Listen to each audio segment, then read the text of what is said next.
Selamat datang di pembelajaran online.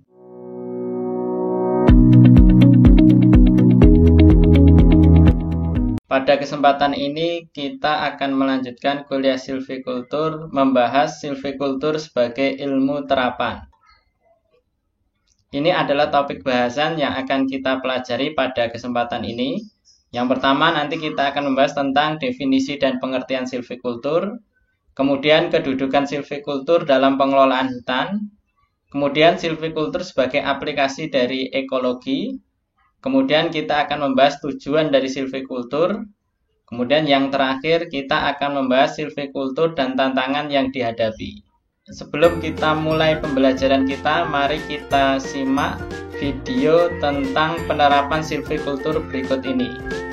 Hutan tropis dengan segala isinya adalah anugerah sekaligus amanah semesta raya dari Tuhan Yang Maha Esa bagi bangsa Indonesia. Keberadaan dan manfaatnya tentunya harus sebesar-besarnya untuk kesejahteraan masyarakat bagi generasi kini hingga generasi nanti.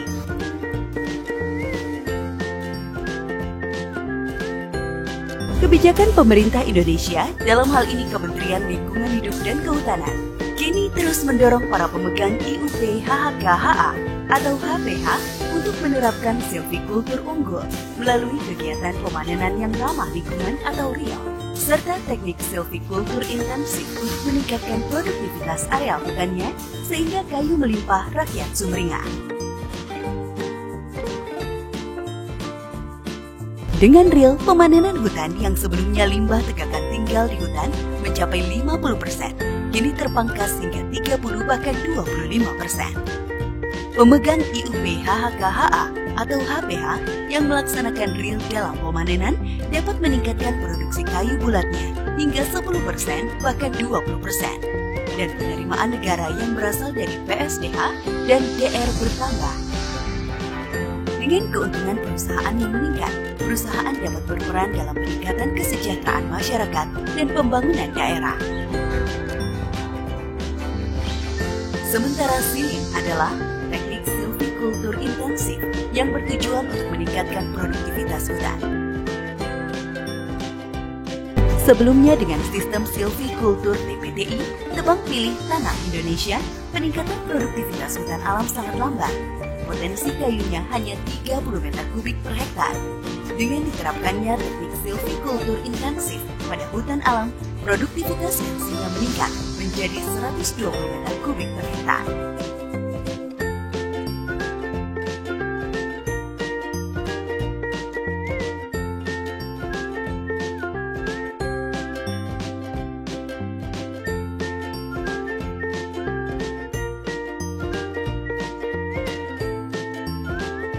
Ini adalah lompatan dalam pengelolaan hutan alam di mana potensi kayu meningkat dalam waktu relatif singkat dalam kurun waktu 25 tahun siap panen.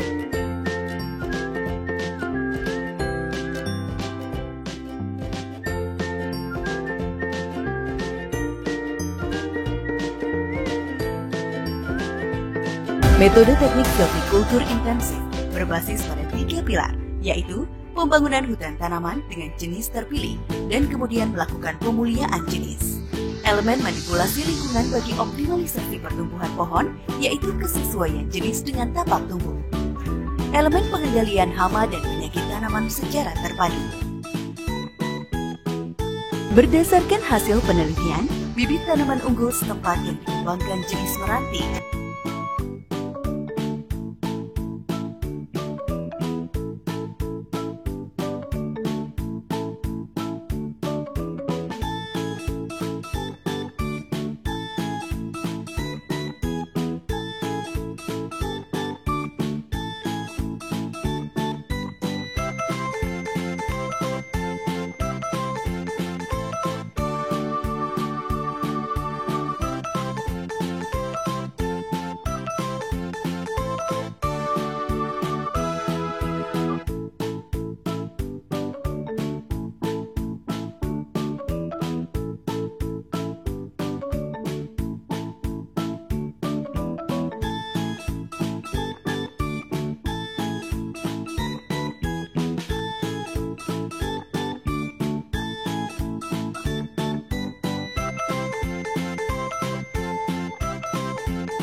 Keberhasilan penerapan reel dan sealing ini tidak hanya akan membawa efek positif dalam pengurangan emisi karbon, namun juga meningkatkan keuntungan bagi perusahaan pemegang IUPHHKHA atau HB. Sehingga pasokan kayu pun melimpah, masyarakat sejahtera sumringah. Selanjutnya, kita akan membahas yang pertama, definisi dan pengertian silvicultur. Dari video yang kita tonton tadi, kita mendapatkan gambaran sekilas tentang silvicultur. Jadi, silvicultur adalah sains dan seni untuk membangun dan memelihara hutan. Kemarin di pertemuan pertama, kita telah membahas kenapa disebut sains, kenapa silvicultur itu disebut sains atau ilmu, dan kenapa silvicultur itu disebut dengan seni. Telah kita bahas di pertemuan sebelumnya. Dalam merancang tindakan silvicultur, ahli silvicultur harus mempertimbangkan atribut biologis, ekologi, ekonomi, sosial, dan administrasi serta manfaat yang ingin dicapai secara lestari. Jadi kita dalam menerapkan silvicultur itu harus mempertimbangkan biologis dan ekologi diantaranya. Yaitu kita harus mempertimbangkan seandainya kita menanam atau membuat hutan seperti ini, dampak biologis atau ekologinya seperti apa. Selain itu, kita juga harus mempertimbangkan faktor ekonomi dan sosial, serta administrasi. Artinya, dalam membangun hutan tadi, menggunakan teknik silvicultur, kita harus mempertimbangkan pemilihan-pemilihan jenis misalnya. Apakah jenis yang kita pilih nanti secara ekonomi menguntungkan atau tidak? Secara investasi menguntungkan atau tidak? Secara sosial misalnya, apakah nanti tindakan silvicultur yang kita lakukan itu bisa diterima masyarakat sekitar hutan atau tidak dan lain sebagainya. Dari berbagai sumber literatur, silvicultur didefinisikan mencakup 3 elemen dasar atau mencakup 3 hal. Yang pertama, silvicultur itu ilmu dan seni dalam membangun dan memelihara hutan. Kemudian, silvicultur itu aplikasi dari silvika dalam pemberian perlakuan terhadap hutan. Jadi silvika ini mempelajari pertumbuhan pohon atau tegakan. Jadi silvicultur itu aplikasi dari silvika. Kemudian yang ketiga, teori dan praktek untuk mengatur komposisi, struktur, dan pertumbuhan hutan. Jadi silvicultur itu ya kita berupaya untuk mengatur komposisi. Jenis-jenis apa saja yang berada di hutan nanti. Misalnya, kita menginginkan nanti yang tumbuh di hutan kita adalah jenis-jenis yang komposisinya mayoritas yaitu tumbuhan atau pohon yang memiliki nilai jual yang tinggi. Atau strukturnya, misalnya kita menginginkan 2 strata. Atau mungkin kita menginginkan seragam yaitu 1 strata.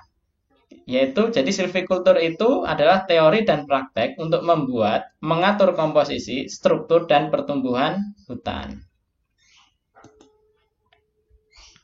Selanjutnya yang kedua, kita akan membahas kedudukan silvicultur dalam pengelolaan hutan. Kedudukan silvicultur dalam pengelolaan hutan itu sangat penting. Karena dengan silvicultur, nanti kita akan bisa mengelola hutan untuk menghasilkan produk atau atribut yang kita inginkan. Jadi silvicultur merupakan disiplin ilmu tentang pengelolaan dan kajian hutan untuk menghasilkan produk dan atribut yang diinginkan. Jadi silvicultur itu merupakan disiplin ilmu, bagian dari ilmu kehutanan yang tujuannya untuk menghasilkan produk dan atribut yang diinginkan saat mengelola hutan. Pertanian dan kehutanan sama-sama bekerja dengan faktor-faktor iklim dan tanah untuk menghasilkan barang dan jasa secara berkesinambungan dalam suatu jangka yang panjang. Jadi kesamaan antara pertanian dan kehutanan antara lain yaitu sama-sama kita bekerja menggunakan faktor iklim dan tanah yang itu nanti akan mempengaruhi barang dan jasa yang kita hasilkan dari hutan. Praktek silvicultur dinyatakan berhasil apabila telah dapat melaksanakan secara efisien permudahan hutan dan meningkatkan hasil dan kualitas kayu dari hutan yang dikelola tersebut. Jadi untuk parameter yang paling gampang dari silvicultur itu berhasil atau tidak. Jadi dapat dilihat seberapa efisien permudahan hutannya, kemudian dapat dilihat dari kualitas kayu yang dihasilkan. Kalau pelaksanaannya efisien dalam melakukan permudahan, kemudian kualitas kayunya bagus atau baik, maka bisa dikatakan praktek silvikulturnya dinyatakan berhasil. Kemudian yang ketiga, kita akan membahas silvikultur sebagai aplikasi dari ekologi. Jadi silvikultur itu aplikasi dari ekologi.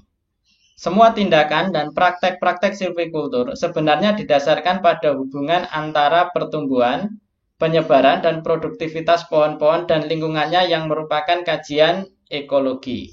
Jadi ekologi bukan hanya menjadi dasar filosofi dari silvikultur, tetapi juga menjadi landasan kaidah keilmuannya. Jadi silvikultur itu merupakan aplikasi dari ekologi. Di semester sebelumnya, adik-adik mahasiswa telah belajar tentang ekologi hutan. Jadi itu merupakan salah satu basic atau dasar yang digunakan untuk belajar ilmu silvikultur ini. Dasar dari silvikultur adalah silvika atau silvik, yaitu suatu ilmu yang mempelajari prinsip-prinsip pertumbuhan dan perkembangan individu pohon dan hutan sebagai unit biologi. Jadi dasar dari ilmu silvikultur adalah kita telah mempelajari prinsip-prinsip pertumbuhan, perkembangan individu pohon dan hutan sebagai unit biologi. Jadi dalam silvika diungkapkan bagaimana pohon itu tumbuh, melakukan reproduksi, dan merespon perubahan lingkungan tempat tumbuhnya. Hutan juga dapat dikaji dalam lingkup sinekologi, di mana hutan dipelajari sebagai suatu komunitas tumbuhan atau vegetasi yang menyangkut distribusi, komposisi, produktivitas, dan perkembangan serta hal-hal yang terkait di dalamnya. Selanjutnya, selain ekologi sebagai dasar silvikultur, kita juga telah belajar ilmu-ilmu yang lainnya untuk mendukung silvikultur. Antara lain belajar tentang dendrologi, pengenalan pohon atau jenis tanaman, kemudian klimatologi, kemudian ilmu tanah, ilmu hama dan penyakit pohon, serta ilmu sosial ekonomi. Jadi, ini semua merupakan ilmu-ilmu yang akan mendukung untuk penerapan silvikultur. Selanjutnya yang ketiga, kita akan membahas dari tujuan silvikultur. Silvikultur ditujukan untuk membuat atau membangun hutan melalui permudahan dan melaksanaan pemeliharaannya untuk mencapai tujuan pengelolaan hutan yang telah direncanakan. Jadi silvikultur itu ditujukan untuk membangun hutan atau melakukan permudahan hutan atau menanaman hutan, kemudian kita melaksanakan pemeliharaannya, dengan harapan itu semua bisa mencapai dari tujuan pengelolaan hutan. Misalnya apakah hutan itu dikelola untuk ekowisata, apakah hutan itu dikelola untuk menghasilkan kayu pertukangan, apakah hutan itu dikelola untuk menghasilkan kayu untuk kertas. Menurut Smith, ada 9 tujuan silvikultur. Yang pertama adalah untuk meningkatkan manfaat hutan. Jadi melalui silvikultur, mengarahkan proses-proses alami sehingga dapat dibuat suatu hutan yang lebih tinggi nilai dan manfaatnya bagi manusia dibandingkan dengan hutan alam tanpa campur tangan manusia. Jadi tujuan silvikultur itu diantaranya yang pertama adalah meningkatkan manfaat hutan. Jadi dengan adanya silvikultur itu tujuannya adalah untuk meningkatkan manfaat hutan. Jadi kalau hutan itu kita biarkan tumbuh atau pulih dari kerusakannya secara alami, itu bisa saja terjadi. Tapi nanti hasilnya itu tidak sesuai dengan harapan kita. Maka dengan adanya silvikultur ini, kita bisa mengatur hutan supaya hutan itu tumbuh yang itu sesuai dengan harapan kita. Mungkin dari jenis-jenisnya sesuai dengan harapan kita, dari struktur tegakannya sesuai dengan harapan kita. Misalnya ini adalah contoh ilustrasi lahan tambang. Apabila lahan ini kita biarkan begitu saja, tentu ini bisa pulih dalam jangka yang sangat panjang untuk menjadi hutan. Tapi kalau kita biarkan secara alami, pemulihannya itu lama dan nanti hasil tegakannya atau jenis-jenis tanamannya belum tentu sesuai dengan keinginan kita. Maka dengan adanya silvikultur, ini semua bisa diatur. Jadi jenis tanaman yang ingin tumbuh seperti apa, struktur tegakannya nanti seperti apa, itu bisa diatur. Sehingga nanti nilai manfaatnya jauh lebih besar dibandingkan kita biarkan secara alami untuk tumbuh. Dengan adanya silvikultur, maka nilai manfaat hutannya akan jauh lebih banyak atau lebih besar. Tujuan silvikultur yang kedua, yaitu mengendalikan struktur tegakan dan prosesnya. Silvikultur diarahkan pada perancangan suatu struktur tegakan yang akan menghubungkan antara tujuan pengelolaan yang diharapkan, keselarasan dengan lingkungan, dan dampak lingkungan yang ditimbulkan. Jadi, dalam menerapkan silvikultur, kita harus memperhatikan tujuan dari pengelolaan hutan.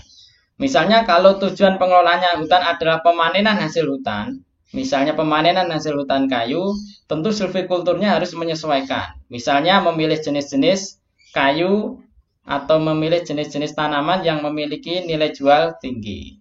Sebaliknya, kalau tujuan dari pengelolaan hutan atau pembangunan hutan adalah menciptakan pemandangan yang bagus dan menarik untuk tujuan wisata alam, ya tentu praktek silvikulturnya harus memperhatikan jenis-jenis tanaman misalnya yang menarik untuk dibuat wisata alam. Termasuk diantaranya kalau tujuan pengelolaannya diantaranya adalah untuk mengontrol populasi hama yang merusak hutan, tentu kita juga harus memilih jenis-jenis tanaman atau tumbuhan yang di dalam hutan yang itu nanti tidak mengundang hama dalam jumlah yang banyak. Struktur dari suatu tegakan akan ditentukan oleh beberapa pertimbangan seperti variasi jenis, variasi kelas umur, penataan lapisan tajuk yang berbeda-beda, distribusi kelas diameter. Jadi dengan silvikultur kita bisa mengatur ini semua. Misalnya variasi jenis di hutan kita nanti ingin jenisnya tanaman apa aja kita bisa mengaturnya. Kemudian kita ingin kelas umurnya berapa? Apakah satu kelas umur, misalnya seragam semua atau berbagai kelas umur. Kemudian lapisan tajuknya juga kita bisa mengatur dengan silvikultur. Misalnya kita ingin 2 lapisan tajuk, strata 1, strata 2. Atau kita lapisan tajuknya satu aja, misalnya seperti hutan tanaman, 1 lapisan tajuk. Kemudian distribusi kelas diameternya kita juga bisa mengatur. Misalnya hutan yang kita miliki ingin memiliki distribusi kelas diameter yang komplit, atau hanya 1 distribusi kelas diameter. Itu bisa kita kendalikan, bisa kita atur dengan silvikultur ini. Selanjutnya yang ketiga, C, tujuan dari silvikultur itu juga untuk mengatur komposisi tegakan. Jadi salah satu tujuan silvikultur adalah untuk mengatur komposisi jenis dalam tegakan hutan yang paling baik dan sesuai ditinjau dari aspek ekonomi dan ekologi. Selanjutnya, proses suksesi alam tidak selalu menghasilkan suatu komposisi jenis yang diharapkan. Jadi kalau kita membiarkan hutan itu kembali normal secara alami tanpa campur tangan manusia, itu bisa saja terjadi. Tapi terkadang proses suksesi alam ini yang terjadi secara alami ini, komposisi jenisnya itu tidak sesuai yang kita harapkan. Mengatur komposisi tegakan dapat dilakukan seperti mengendalikan atau menghilangkan vegetasi yang tidak dikehendaki pada awal permulaan. Jadi komposisi tegakan ini dapat diatur ketika di awal misalnya. Di awal kita sudah melihat misalnya kita ingin tegakan kita yang paling banyak adalah tanaman meranti. Maka selain jenis tanaman meranti, kita di awal pertumbuhan ketika tanaman itu masih anakan, bisa kita kurangi jenis tanaman selain tanaman meranti. Demikian, terima kasih. Kita lanjutkan ke video berikutnya.